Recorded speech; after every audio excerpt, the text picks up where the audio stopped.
Ralph Bear here. Oh, and in case y'all been wondering where Katie and Mike's are at, well, Mike's has gone to the grocery store, and Katie has to visit her parents' place to babysit their pet parrots. Why a bunch of lions want birds for pets is beyond me.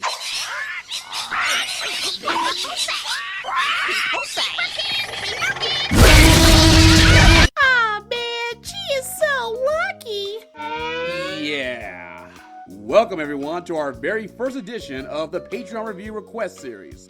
Again, go to our Patreon commissions or PayPal donations links down below and donate/pledge $5, $10, and $20, and we'll get to work to review it as promised. We just received $10 recently by our dedicated pledger, Juio Martell. You know that schmuck who narrated Song.exe round 2 for us? Yeah, that guy. What a dick. Who requested, well, actually commissioned us to review the 26th issue furry comic, Reynard City. Reynard City is a webcomic series created by Robert Turner in 2007 and published by Polycomical. It was billed as a Saturday morning cartoon, but in webcomic form.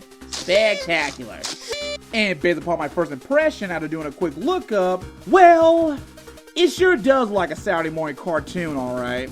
Well, for starters, like most, if not all, Saturday morning cartoons, the artwork does look like mangled ass. And based on the content just from the cover art alone, it sure contains all the weird ideas that appears in most Saturday morning cartoon plots. Hey, Reynard City, what is the premise for your series? Reynard City has been described as a Saturday morning cartoon in webcomic form. It's about these 3 superhero foxes that come to Earth to stop an evil robot fox. So far, it sounds pretty normal, right? Your typical comic book story, good guy, bad guy scenario and whatnot. But there are a few differences. Well, for one thing, it's one of the few webcomics out there that has the distinct styles of different artists, surreal plots, and the excitement of the 80s and 90s cartoons in a rather odd yet enjoyable mixture. Some people find themselves wrapped up in the emotional storylines, others see it as a multicolored acid trip. But whatever you see it as, one thing's for sure, you are going to be in for an exciting time. And the best part? All this action, humor, surrealness, it's all free. For free? For free! I'm free! Oh. No need to pay or purchase for an issue, you just simply click and view. That's how much we love you, ladies and gentlemen. Alright, you just managed to ignite the inner 8-year-old within me. Well, what are you waiting for, fellas? Let's give this a good Okay, retract that last statement, comic. You, yes you, just ignite the inner 8-year-old within me, yes me, that just realized that Santa's not real, your waifu is shit, and sorry, sonny boy, but we're not going to Disneyland. This is the real world, motherfucker! Okay, does the artwork get any better beyond issue 1? Ooh. What? Aww. Alright, despite the poor first impressions on the illustrations, artwork isn't always everything. There is always a Rocky and Bullwinkle effect. What is the Rocky and Bullwinkle effect, you may ask? Well, it's based on the hit animated series in 1959. The animation of the show is not very good, being incredibly limited by its small budget and the strict TV scheduling of the time. But they have something that can compensate for limited animation, the really funny storytelling. Yeah, so even your work, visually, looks to be on the cheap side, as long as you got high quality writing, characters, charm, and everything else making up for it, your finished work will still be made of awesome. Let's just hope, guys. Let's hope. There's this place called Animal Kingdom, which is like Zootopia, except it's a lot less racist and more like Planet Krypton. Then the evil Megabots, led by the evil Megafox, arrives and wants to rule the planet or destroy it. I forget which. But and was stopped by the combined might of 3 foxes, Vibes, Hyper Bob, and Sally. Before he could escape, Mega Fox used that cube from the Avengers to escape, but Hyper Bob booked into it, and they were zapped to Reynard City. Do you get it? Now they're all separated and all human and stuff, where they get to have jobs, secret identities, and have body issues. God help us! But they can totally change back and forth as humans and foxes, so that's a plus. And they team up to dedicate their lives to stop Mega Fox for being a mega dick. And that's pretty much the basic plot for this series. Yeah, there are details like Sally having body image issues being an example, we'll get to that, coping with her lost planet, and Mega Fox creating new threats with Perfect Platinum and Warp King. But here's one of the many problems with this series, and the biggest crime for that is the entire comic's fucking structure. Okay, look at this comic's artwork. Yeah, it looks bad, and I know what y'all be saying. Hey, it doesn't look that bad. Alright. Here's the art for the later issues. Dramatic reverb. Yeah, that bad. I mean, look at the artwork. Just really look at it. This was made in 2007. And back in 2007, we got other furry webcomics with much better standards for artwork. But, I know what y'all be saying. This must be one of those comics that gets better later, right? And you're half right. While the artwork in more recent issues are not assaulting your eyes on how crud it looks, like previous issues, it still has aspects that make you go all, ew. Like, this is the kind of artwork that look like something that came out of the worst aspects of the dark age of comics. But those look much better and competent compared to everything else here. The artwork and the look they were going for looks like something out of the indie black and white comics of the 1980s. Where while the artwork is good, but crude, again, here are the difference. Guys like Eastman and Laird had to learn to hone in on their craft, maybe from art schools or dedicated self-teaching, or have experience on more professional works in the past before totally saying, We got this, man. We got this by the ass. And they know how to make their comics look at least as professional as possible so they can wow the readers by first impression.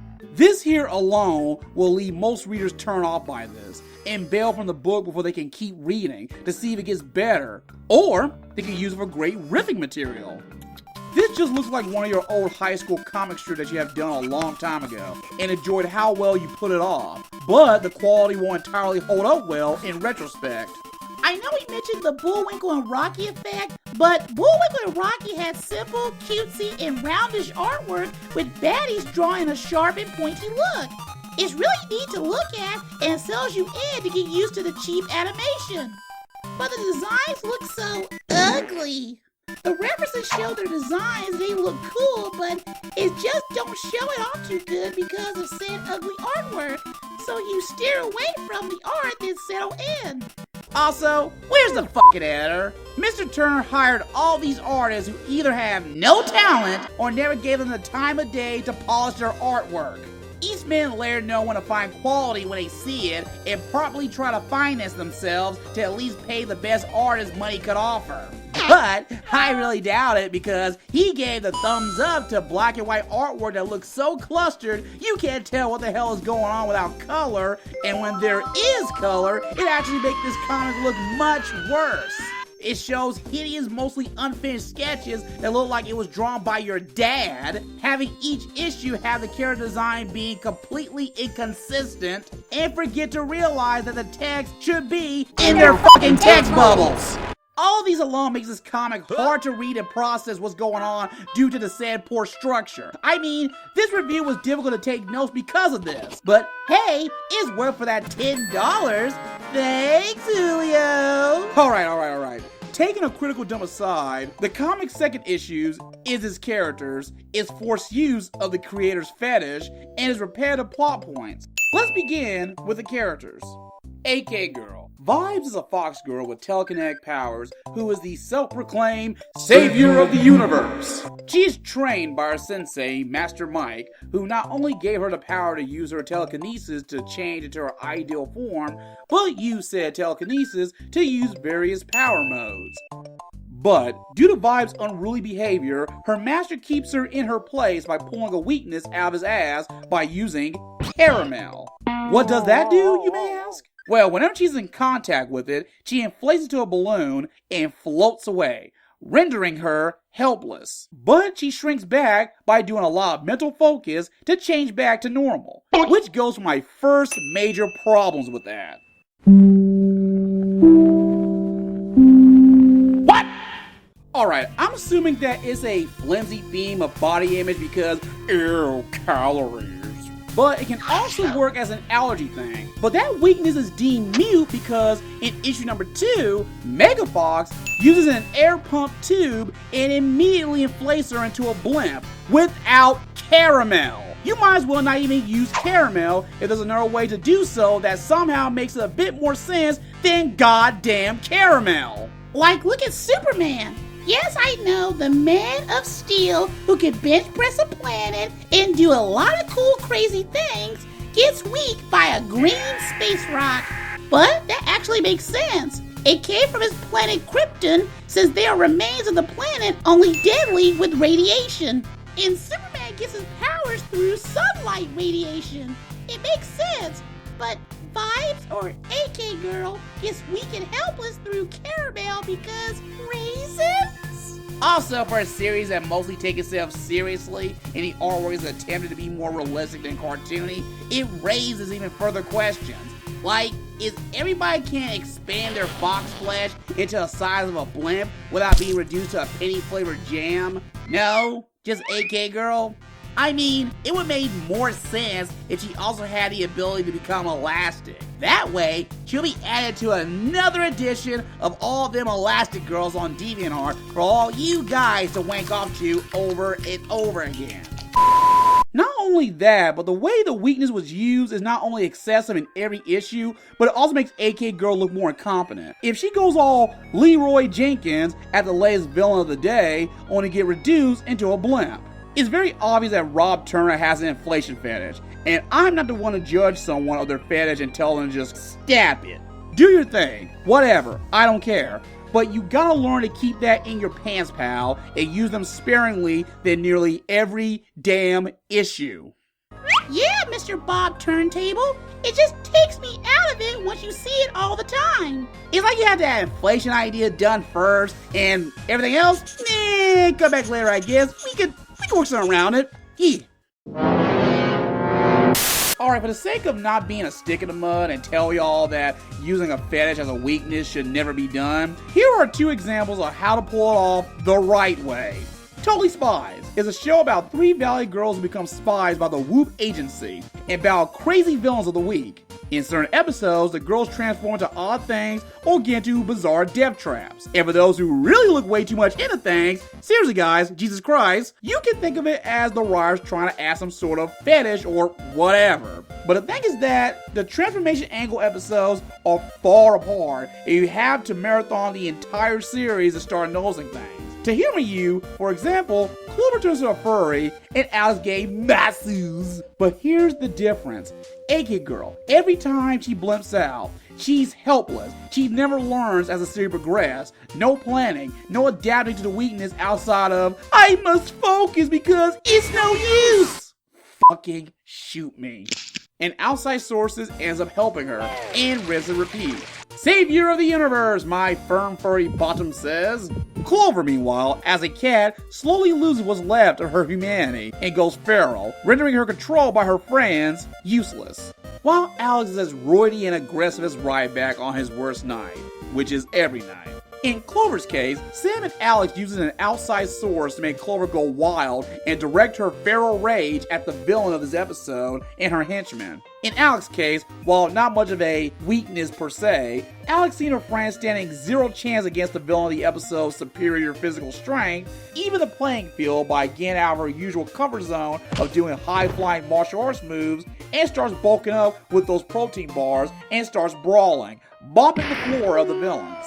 You win! Here's another example. Wonder Woman. It's no secret that her creator is into bondage and sees that as a key to a healthy relationship. It makes sense in context as when her bracelet is bounded by a guy, he is rendered as helpless as any normal powered woman. It makes sense in context with the use of feminism at the time. And also, look at her bracelets. They look like pieces of prisoner chains you see in Roman culture, in which Wonder Woman is based on. So what does freaking caramel mean for AK Girl barely has any connections that make sense even if you try? The comic contradicts it with another source that leads to the same weakness. This works much better if it were added to Wonder Vixen. Oh yeah, let's get to freaking Wonder Vixen. Wonder Vixen is Vi's and Rob's friend, but mostly Rob's girlfriend, who apparently has a horrible case of body dysmorphic disorder. Despite she looks alright, I guess, every time she sees herself in a mirror, she looks fat. But thanks to her darker side and a lot of self-assertion, she becomes Wonder Vixen. Oh god. Gee, where do you imagine creating that original unique name? Dug it up after Batman v Superman's complete massacre from Captain America Civil War? I hope that movie fails. Now, because of that, she is pretty much mentally unstable and neurotic, making her not only useless whenever that little subject comes up, and she's kinda whiny and bit of a terrible person. Yeah, I know she has body issues, and she does use the self-assertion to get over it, but damn does she use that very poorly. She beats up some random mooks in an alleyway for making a casual fat joke. She suddenly flips out AK Girl eating and ranting over being fat. Also doesn't help when AK Girl acts like a too cool for school douche whenever she jokes around, beats up Rob during sparring practice despite her having powers and he doesn't, and Hyper Rob being the most competent of the bunch, at least try to get shit done. They got separated after arriving in Reynard City, and the first thing he does is to find Sal. Done! Waste of time since she's totally fine, but done. Found where the villain is hiding while said villain attacks him at a concert? Done! But too bad he got captured, but he at least knew where the villain was located quicker than the girls. And for a girlfriend, Sally here ignores her boyfriend on his Eureka moment, and after the dust clears, instead of wondering where he's at, she just shrugs it off as, oh, my BFF just went out and do guy stuff. Oh, and they did start searching for him, but it was a tad too late there, dipshits. He changed into a killer cyborg by Megafox after that. Oh, and Mystery and ran his mouth off and all. These characters, while their concepts are interesting on paper, they are either incompetent, one note, and sometimes act just plain terrible. I just never gave any crap what happens to them and the story they're involved in due to the comic storyline's repetitive pattern. Yeah, there's more variety in the ideas and settings for the plot lines, but my attention span of caring for these characters and the world they inhabit reduced all my fucks into an empty white void. And let's not forget the one-note characters and the, at first, interesting premise that becomes dull and being compensated by all the same excessive fashions, which is the only thing this series has going for. It tries to excuse the storytelling by being a Saturday morning cartoon, but here is the difference between Reynard City and the many other action-oriented Saturday morning cartoon is that they have effort. Not consistent effort, mind you, but they have writers that, despite being told to make a half-hour toy commercial, they at least try to add some form of creativity and quality storytelling that keeps the audience engaged from beginning to end. And lastly, add a sense of charm by having unintentionally goofy bad moments, having even the most one-note characters endearing with good voice work, and layers that at least varied than this consistent body issues this comic is going for.